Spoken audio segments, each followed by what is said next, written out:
Well, welcome back to the Big Life Podcast. My name is Robin, and I'm here with my good friend, co-host, Mr. Neal Oates Jr. Sir, how are you, man? I'm doing fantastic. I'm going to play my best Robin Lewis impersonation. Man, it's just great to be here with you every time, Robin. Right on. Right on, brother. That's so the truth. And I hope our listeners feel the same way because Neal and I really do enjoy being here with you. And today, if you're a business owner or a leader, I want to start off by asking you a question. Have you ever found yourself saying that if I don't do it, it won't get done right? Anybody out there relate to that? In other words, everybody always keeps coming to me for the answers, right, Neal? Absolutely. And at first, those things almost feel like compliments, right? We can feel good about that. It means that people are trusting you. It means that they rely on you. It means that they can come to you to solve problems and you solve them. But here's our question to you. What if those same strengths that are quietly limiting the growth of your business? Today we're talking about the leadership trap of being the hero. Robin, the only time that in my real life that I think of being the hero is a trap is like in the comic books or the movies, right? But this is a very real thing. And many of us as business owners, as leaders, we haven't recognized it or we didn't have a name for it. But if I'm being honest, I am willing to bet, and I know we don't always want to push all our chips in on the table, but I believe that every business owner to some extent has felt this, right? And here's what I believe the truth is. I don't think that we wake up, that we go into the office, whether that's virtual or physical. I don't think we want to be the bottleneck. Like bottleneck, Neal, you're talking about the hero, right? But when we talk about wanting to be the hero, everything running through us, we end up being the bottleneck, and that's not intentional. So my question to you, Robin, we find ourselves here in this space as we're listening to this episode. How do we end up being the bottleneck? How does this happen, even if it is inadvertently? Yeah, it's a very good question. And I think this is where our listeners will, no matter where they are on this spectrum, will relate. It's because we're good, right? As business owners, as leaders, when we start a business, we have to do it all. We have to wear every hat. And as we wear every hat, we start to get good at various different things. We're doing sales, and it's probably where it starts. And we're doing service, and we're taking care of the operations, and we're taking care of the finance and the banking. And then we're doing good, and business starts to get good, and we're now taking care of the leadership. And so being the person that figures everything out. I think that's one of the reasons why, the businesses succeeds, right? That's kind of why we do well at the business. And the problem is that as the business grows, we might not always grow with it. Robin, I cannot help but think of how exciting it is to start this thing, right? To have this baby called business. Even if it's not our own business, if we're walking into this thing and we might have a new role, I think about how exciting it is and we're on fire and we're going. And then you mentioned that last step, then it comes to past the sales and the service and the operations, that leadership part that comes as a result, a positive result of growth. And here's what happens. The habits that created success, then they become the habits that limit success. But we might not see it that way up front. And that may be a tough pill for a lot of us to swallow. What are your thoughts, Robin? Yeah, it's so true. And listeners, we want you to hear us on this because, we find this, both Neal and I find this with a lot of business owners, right? That we signed up for the business, whatever that is, whatever business you're in. That's what we signed up for. For me, it was an insurance agent, an insurance agency. But leadership requires a different skill set than entrepreneurship. And that's the part that maybe we didn't sign up for, is the leadership part. That's where I had to step back and I had to start learning that stuff. I had to recognize, first of all, that it required me approaching things a little differently. And sometimes, it's hard to let go. Neal, I'd love for you to share. I think this is where we can share and just kind of relate with our listeners. Why is it so hard to let go? Why do us as leaders enjoy being needed? like those kind of questions. Let's talk about that for a little bit. Those type things. For me, I believe that, and I'm going to start with why is it so hard to let go? I believe that is because we have tied so much of our being, our identity, our ego to the activities, right? And I know it sounds backwards. It should be tied to the success and the growth and the continuance of a thing. But if I'm not the one doing it, because I mean, we see it every day. Now we're talking business, but we see the same thing in personal lives. Let's say parents who have tied their identity to having children, to the kid being in the home. And now that the kid has gotten of age and they're leaving the nest, now we don't know who we are. Right. And so I think that for me, just speaking personally, it had a lot to do with ego and identity, Robert. If I'm not the one doing this, then who am I? If I'm not the executioner, then what am I good for? Right? My value, my purpose, who I was tied to that. But now, if I may, can I jump to the second question that you asked, Robert? Yes, please. Let's just have a conversation around this. So you asked, why do leaders enjoy being needed? Because everyone wants to be needed, right? I want you to need me, right? As long as there is a Big Life podcast and we keep this going, I want you to need a co-host, and I want that co-host to be Neal Oates Jr., right? Why? Because it does something, even when I do believe that seeking validation is just one of these things that happen with the fall, right? When we're talking about the biblical fall, and now external validation is a very real thing. And as much as we strive to say, as long as God sees me and I see myself as God sees me, we want to believe that's enough. But I enjoy being needed because it fuels my ego. It fuels my sense of value, my sense of worth. Not saying that it's right, but we're just talking about what the reality is, Robert. What about you, sir? What are your thoughts on those? Yeah, I love what you are sharing there. I think it's what I hear you saying is that it's our baby, and so we are emotionally attached. I love that analogy that you gave to an actual child. I do believe that a lot of times that happens with business. So it's our identity. It's our baby. Like we can't let go of our baby. Like, so I agree with you as far as that is concerned. I think also in terms of the being needed, I think it's we fear not like what am I going to do then? Like what, like, if I'm no longer needed, then what's going to happen with me? What's going to happen here? Like, I think we have this fear of that if we're no longer needed, then we're not going to be useful anymore. Yeah, right. And absolutely. yeah, so I agree with you. I think those are some of the things. And for our listeners, you think about that yourself, like why is it hard to let go? I think a part of it too, Neal, and I think you sort of said this, but I want to reiterate it, is that oftentimes we think that if we don't do it, it's not going to get done as well. So Robin, people, I want to jump in there real quick. So you mentioned that if we don't do it, it's not going to be done as well. yeah, I'm not going to ask if you have ever caught yourself doing this, but I'm going to ask when or maybe why. Why have you caught, because we know it's happened. We're business yeah, owners multiple times.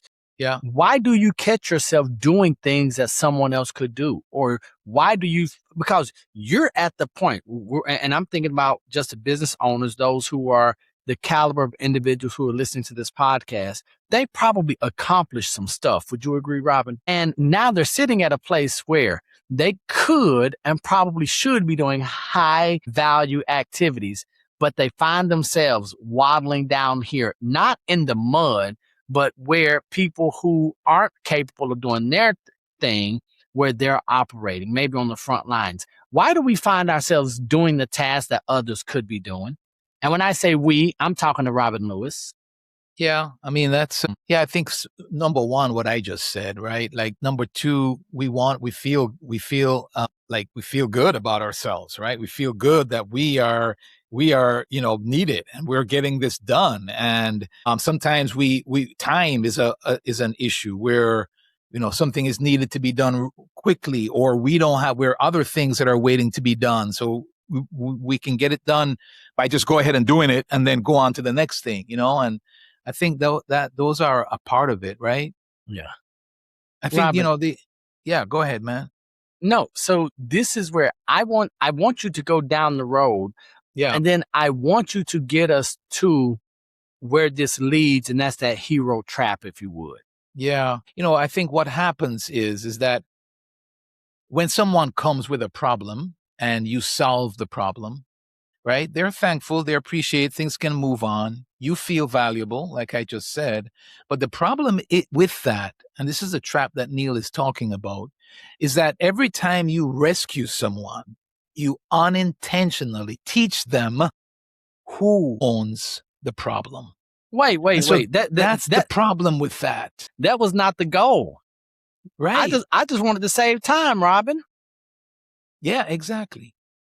Exactly, Neal. It's so true. And so, but that's what happens. And we're the point there is that as leaders, what we want to do is we want to build confidence instead of dependence. I've been down that road where I am just trying to tell people what to do and to solve things and that type of thing. And what we're doing is just creating somebody who's now even more dependent upon you. Robin, right here, I know that in the various roles that we occupy, I'm willing to say, well, first, let me speak about myself. I used to want to be a leader of followers. I wanted to have a lot of followers because we even hear it on social media. How many followers do you have? How many fans do you have? Yeah. And so when you say that, I know the intention is not for us to create dependency, but the reality is we're creating dependence, right? But there's a difference in being a leader and a great leader. And I've heard you say it. I've heard our mentor, John Maxwell, say it, that a great leader doesn't create followers, they create leaders. And so this is where I would like for us to have some conversation around just that idea there, because when I was immature, I wanted followers. I wanted people to keep my coattail from dragging, and I wanted them to say, "Oh, hail King Neal." Right now, I didn't say expect, but I did want that because, like you said, the hero feels good until the hero becomes the bottleneck. So I'm looking forward to this conversation that we're going to continue, Robin. Well, Neal, I've shared with our listeners, that actually what happened to me when that played out is not only did I become the bottleneck, but what happened is that the business outgrew us. The business outgrew me. That's where I recognized that I needed to step back and take a different approach. That's why instead of creating people that are dependent on you, but developing leaders who can take ownership and who can do things, make things happen without you having to be a part of it is as your business grows, it's going to be needed. And so I had to step back and start looking at this thing a little bit differently. Robin, I have a question for you on that because I know Yeah. you've told the story. When Yeah. did you realize that you were the bottleneck? Was it too late or? Yes. Yeah, it was too late. It affected my business in a negative way.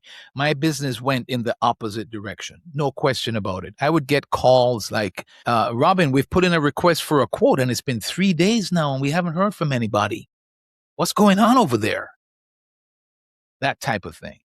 And so at first I didn't I thought people were exaggerating, Neal. That's how I was so caught up in it that there was so much to do that I didn't have enough time to do it, that I was not even aware of the reality. And so, yeah, it definitely affected us in a negative way. And that's where I had to really just step back and recognize that it was on me. Like I could not. So some folks might relate to this. When it was just a room full of us, that we were in a small room and it was me and 4 other people. They could hear me, I could hear them. We could kind of take care of things right there in that small room. It was a lot easier. That was my leadership right there, right?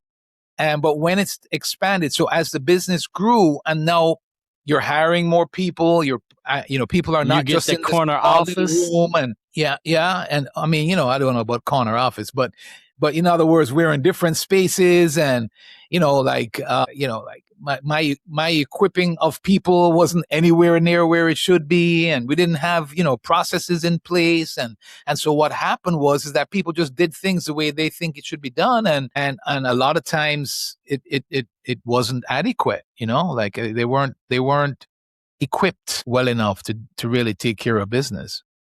And Robin, I found that in my life and business as well. Being a real estate agent is one thing. You're the one selling, negotiating, then having this great idea of becoming a broker owner. They should have told me, right?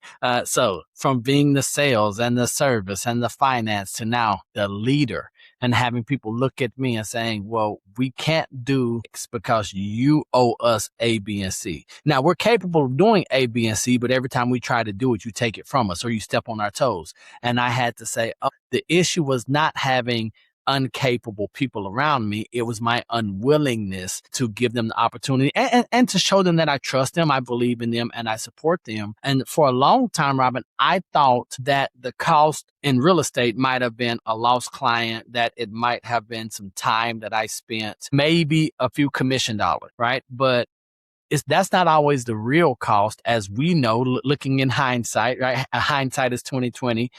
Would you talk about the real cost of trying to be the hero, Robin? Yeah, I think, we think that maybe it's, putting stress on us ourselves and working too many hours. And, I think that is a part of it. It does put stress on you as the business owner who is involved in everything. And yeah, you do end up working a lot of hours. And, Neal, you and I and our listeners, we've put in our time without a doubt. There's no question about it. So that is a real cost.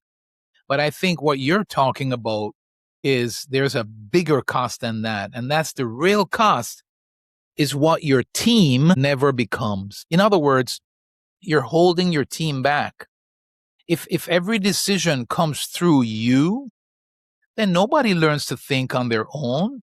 Nobody makes mistakes so that they can develop confidence and they can get confidence from doing it the right way. Nobody grows through the trial and error and through the doing. And so what you and I are doing as business owners is we are actually stymieing. We're actually holding our team back. When you talk about team, I can't help but to go to sports, and it doesn't matter the sport. We've seen it where the owner and then the GMs, they come in and they draft amazing players, right? The one that comes to my mind immediately is the Dallas Cowboys and Jerry Jones, right? Simply because Jerry Jones is the owner. They say he has a GM, he has a coach, but they say he wants to have a say in everything, Robin. Jerry Jones, he wants to have a say in player development. He wants to have a say in the color of the cups in the bathrooms, right? And so at some point, being indispensable doesn't just cost Jerry Jones. It costs everybody. It costs the team. It costs the fans. It costs the league. And we will see where we have great players on a team. And the team, as you said, never becomes what it was supposed to be. They never get to the championship. They never lift the trophy. And then the real cost is that cost of regret, Robin. Man, we could have been. The knowing on the inside that we had the pieces.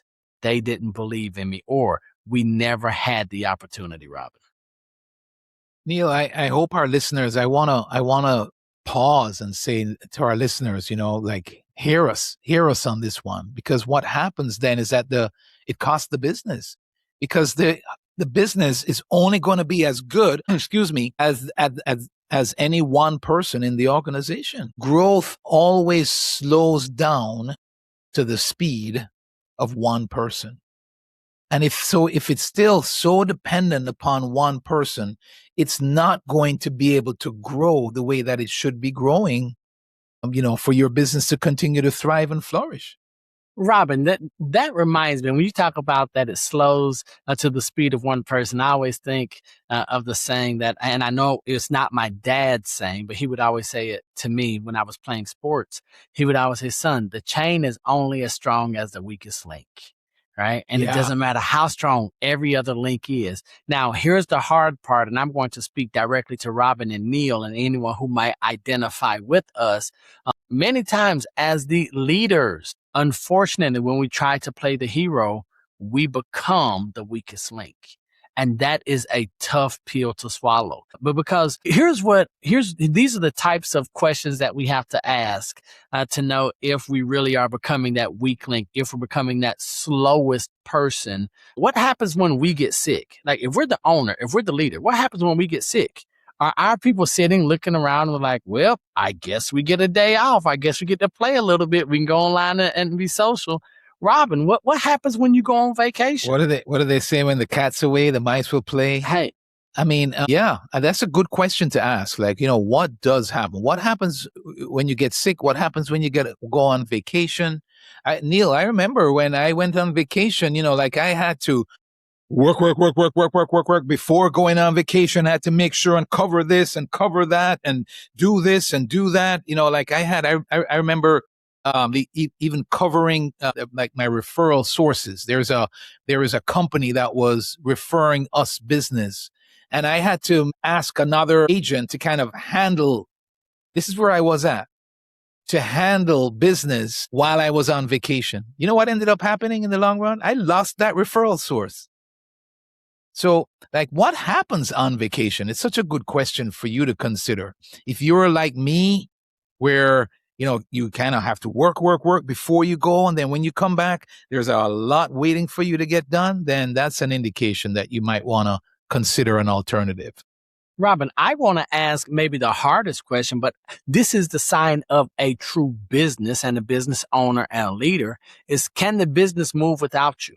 Right? Exactly. I mean, like, Neal, why would you ask? This is my baby, right? But I want to, now that I've matured, now that I am further along in my leadership, Robin, I want to build something, ladies and gentlemen, that moves without Neal being present. Amen to that. Which business owner doesn't want that, right? And it's just recognizing that you have the capability and the wherewithal to do that, or you have the capability and the wherewithal to keep it where it is, right? You and I, as the leaders, get to do that. And so, let's talk about that. What are we suggesting that people should do instead? Because right? because that's where I was going to ask. That's what I was going to ask. We talked about maybe novice leaders or good leaders. We want followers. Great leaders want to lead leaders. So instead of wanting to play the hero, Robin, because our goal is to help great leaders live the big life, what do we want them to do instead of always giving answers, always swooping in with a cape, always rescuing and coaching dependence and instead of independence? What should we be doing instead, Robin? I think recognizing, first of all, that your goal is to actually develop leaders. So now you put yourself in that position, call it coach, whatever you want to call that, mentor. What your role now as leader is, you're looking to help bring the best out of others. You're helping people to develop their leadership qualities and capabilities and skill set. And so one of the things that means is that instead of giving answers all the time, you ask questions. You ask, like, what do you think? What do you think we should do? Right? And so you kind of become a thinking partner, right? Instead of solving every problem, you want to develop problem solvers. And so you're thinking in those terms, and then you're going to do what you can to help them become problem solvers. Instead of creating a dependence on you, you want to create ownership. That's what we're suggesting that you do instead. Right, sir? Robin, I've heard what you said, but what does that look like? Because it's one thing for us to hear. It's something different for us to understand. So could you break that down? Because here's what I love about the big life. It's just two guys having conversation, making things practical. So when you talk about creating ownership and then developing problem solvers and asking questions, break that down to us so that Neal, as a practical listener, that I can implement and that I can do, sir. Yeah. So I think then, for example, I mentioned it earlier. You're gonna ask the question like, what do you think? What options have you considered? You've heard the thing, if you have a problem that you're gonna only bring it to me if you can come with some solutions also, right? So you create that type of culture. And so you're not the answer guy. You're actually literally gonna have people come, yes, bring the problem, but also bring what you think we can do to solve it, to make it better. What would you recommend? In other words, what would you do if I weren't here? How would you handle this? Robin, that one there is my favorite question to ask. One time I asked one of my agents, what would you do if I wasn't here? You know what he said to me? I would wait for you to come back. Wrong answer. I was a horrible leader at that time, Robin. That is not the answer that I would like. No, what would you do if I didn't exist? He's like, I wouldn't be here. I'm like, come on, you're killing me. So needless to say, Robin, I had to go in and do some emergency surgery, right? To undo some of the damage that I had done. But what would you do if I weren't here? Keep going, sir. It's a great question. And I know you might be thinking that these are going to slow things down. This process of asking questions and getting them involved might slow things down. But yes, it might slow things down at the moment, but they're going to be much faster a few months down the road, right? Where they won't need to come to you for some of those problems. That's the whole idea. And I think the other thing to do, and I learned this from John Maxwell, is that he would say that, and I adopted this so much so that sometimes I talk too much. My wife, who, worked with me in the business, sometimes she said, you go into too much. But John Maxwell would also say, as you make decisions and as you do things and as you solve problems, make sure to tell people why. Help them to understand the way of your thinking. Help them to understand why you decided certain things so that eventually they don't need to go to you to make that decision because they already understand that thought process. And so that's another thing that I think you can do that's very practical, is not just tell them what to do, but explain. So you can ask questions. I think that's the best way you can get them involved, help develop them as problem solvers. But certainly if you are going to give answers, give them also with the understanding of why.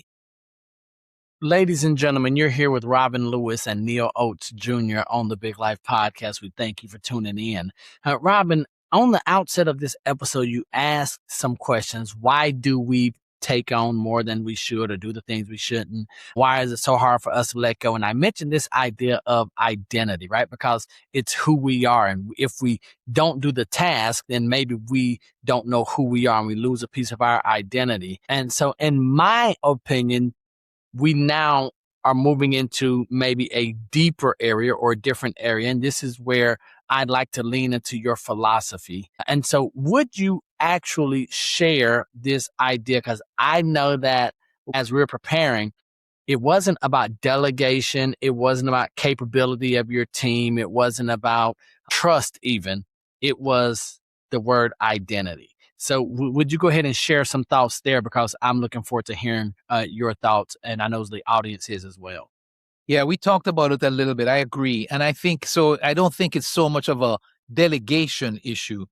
I think it is more of an identity issue. And what we mean by that is, sometimes we become so accustomed to being needed that we don't know who we would be if people stopped depending on us. And that's a dangerous place to be. So it comes to now we mentioned it earlier, but what we're talking about now is that our identity, we don't know who we're supposed to be anymore. We don't know who we are anymore. Neal, I have been there. I don't know if you remember me sharing the story with you and listeners, this is for you, where I wanted to empower a manager. Mm-hmm. And I sort of pulled back from the operations. I wanted to give them the authority. I wanted to empower them. And, so I didn't know what my identity was to be at that time. And what ended up happening is that people in the company read it as Robin doesn't care anymore. Robin doesn't care about us. That's an example. It's a dangerous place to be. And, the point though, that we want you to hear is that your value, my value, was never meant to come from being indispensable. It's not about being indispensable. Your value, my value, comes from the leader that we're becoming. And so that's the shift John Maxwell wrote a book, it's called Leadership. That's the shift that we have to make as owners, is we have to shift to being the leader. And as the leader, we have to shift to developing other leaders. When I hear you say that, Robin, I think about how powerful that is. But here's why. And ladies and gentlemen, just bear with me. If we find our value from being able to solve every problem unconsciously, what starts to happen? We start to create the problem just so we can solve it, right? And so wife and I, we watched a movie where this guy, he had the hero complex. So he would go around and he was an EMT or an EMS. So he would go around and create emergencies, right? He would put something that he knew someone was allergic to in their food. So they would have an allergic reaction, and he would just happen to be there so he could perform CPR, right? And I know it sounds wild. You're like, Neal, that's a crazy movie. But how many times are we guilty of either doing the same thing or considering the same thing just so we could say, they still need me? Yeah, they need you to leave them alone. That's what we need. We need you to leave us alone and let this run. But this is something that unconsciously, so that we can find our value, we'll find ourselves doing the opposite of what a great leader does, Robin. Wow. I love that. That's amazing. When you said it, I had to stop and think, and there are a lot of times where I remember when I mentioned to you that we lost business, right? Mm-hmm. During that time. I remember years after that, Neal. So we rebounded. I pulled back and started, I invested in, I hired a manager. I hired an assistant. I started putting processes in place. I invested in a true agency management system and started to get more structure in place and so on. Started to, not just invest in my growth, but in the growth of others and to invest in them and so on. But one thing that I harped on for years is this idea of that we don't want to lose business. We don't want to lose business. And I was unconsciously sabotaging myself because that's where my focus was placed. And so it's so true what you're saying, and it's so there was a need for me there was to make sure that we don't lose the business, right? We don't lose, and I had to actually, it took a while too, by the way. It's funny when you ask those questions of how long did it take you to discover that, Rob? That was one of those. It took me a while because for a while, even though we had gotten things better, it seemed like we would take 2 steps forward and then 1 step backward. And it was because my focus had become on what we were sort of preservation rather than on growth. I literally had to stop and realize, Robin, look at what you're doing. You can't be focused just on conserving the business. You have to put your focus back on growth. I have to jump in here. What helped you? Because one, it took you a while to realize that you were a bottleneck, but what helped you switch from preservation to growth, to just holding on? What was it? Or was it someone? Was it like, do you recall? You always ask those good questions that I don't have the answer to. I think it's a process. I think it's over time, but eventually I can tell you what happened because that's a mindset thing, right? That's recognizing that you're thinking where your thinking is going. And so I think, over time, this idea of where your energy, when your thoughts go, that's where your energy flows. What you focus on is actually what gets magnified. It's those types of thoughts that made me realize one time, and then trying to solve that. I think frustration was a part of it, Neal. Like I was really frustrated because I really felt like I was stuck. I felt like we're putting in all this good effort. We have good people. We're developing people. We have good systems in place. We have all this, but we still feel like we're taking 2 steps forward and 1 step backward. So I was frustrated. And I think that's where, and that's why as I thought about, no, so what do we need to do? We need to grow. And then I think it's during that time when I realized that I wasn't really putting as much energy into that like I was when we started out. And so I think it's through that process, sir.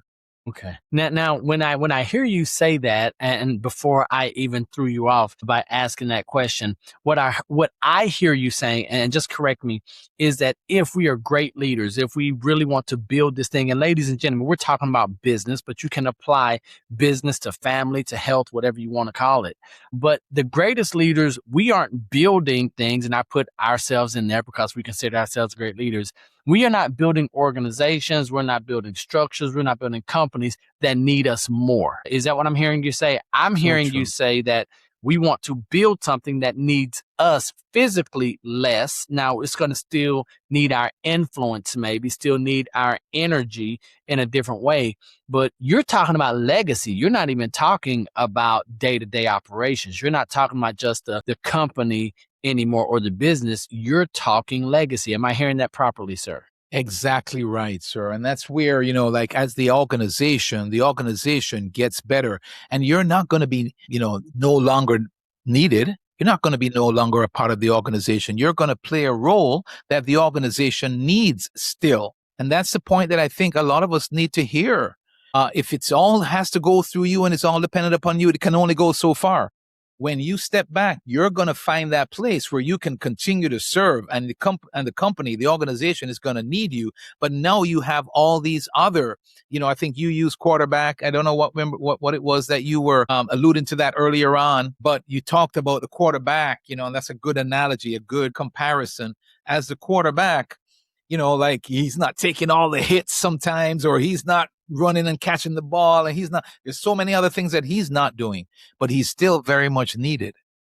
Right. And so that's the idea. I think that's where we want to go. And so, yes, the more that we can transfer that and develop leaders within the organization is the more that the organization can actually flourish without you. And then there are others who can then multiply that and multiply that and multiply that. You know what I'm talking about, sir. You're just pulling it out of me. No, so I know exactly what you're talking about. I just don't ever want to assume that our audience is there, because I know there was a time and there are still times that you and I, we need things broken down to a practical. I always call it the kindergarten level, right? Just help me color, and don't even matter if I color in the lines. Just make sure that if you say green, I know what green is. And so I think now in this episode is a perfect time for us to get as practical as we can get, Robin. And that would be to give our audience, give our listeners and viewers something that maybe they could implement, that they could try, that they could work on this week. Are you open to that, sir? Yes, sir. So this week, we want you to not solve the first problem that someone brings. So this week, when somebody brings that problem, do you know how hard that's going to be for us, me pointing at myself, ladies and gentlemen? yeah. So we want you to not do that. We want you to ask one more question. We want you to help them think it through. Don't just comply, right? And we want you to then start doing that consistently. Because if you do that consistently, you'll begin developing leaders instead of followers. Neal? Robin, I know I'm supposed to continue. You're telling me that when one of my agents, when one of my clients brings me an issue, because dude, I've spent 20 years doing this. I have the answer, Robin. I'm close to God. I have the answer. Keep my mouth shut. Ask the question. Yes, sir. And ladies and gentlemen, I am not being silly right now, and Robin knows it from the look on my face. It is hard. It's a hard thing to know the answer and to want to help people, but realizing that helping them is not giving them the answer. I don't care if you're a parent, if you're a spouse, significant other, a business owner. Keep your mouth shut. Ask one more question. So Robin, now, I cannot thank you enough for what you shared in this episode, having these conversations with me. But now I want to make it even simpler, because Neal Oates needs to understand this. If someone only remembers one sentence from the conversation that we've had today, what would you hope that one sentence would be? Or, well, hold on, wait. So- It's not fair. It's not fair for me to say one sentence. If you want them to remember a thing because I know you're trying to comply because you're a great human being.